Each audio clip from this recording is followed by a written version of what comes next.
Da 6 mesi tamponi gratis per i residenti di Vigonza, un servizio fornito senza compenso aggiuntivo dai 12 dottori della medicina di gruppo.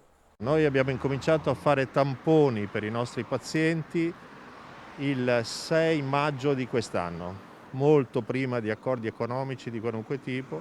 Li abbiamo sempre fatti gratuitamente tutte le volte che servivano. Oggi, grazie al test rapido eseguito dall'auto, i medici di Vigonza eseguono in media oltre 80 prelievi al giorno e la tendenza fa già capire che aumenteranno. Abbiamo deciso di farli primo perché era importante secondo noi esserci, nel senso che assistere come medici di medicina generale all'evoluzione di questa situazione senza operare efficacemente ci sembrava poco utile per la nostra professione e per i nostri pazienti.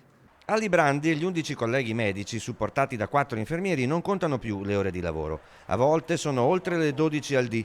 A maggio la loro fu un'iniziativa spontanea, mostrano ancora emozionati la prima confezione di tamponi che ritirarono di persona alla microbiologia di Padova del dottor Crisanti.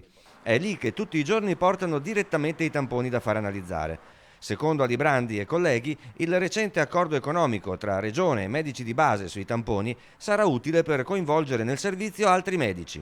Per noi non è fondamentale, noi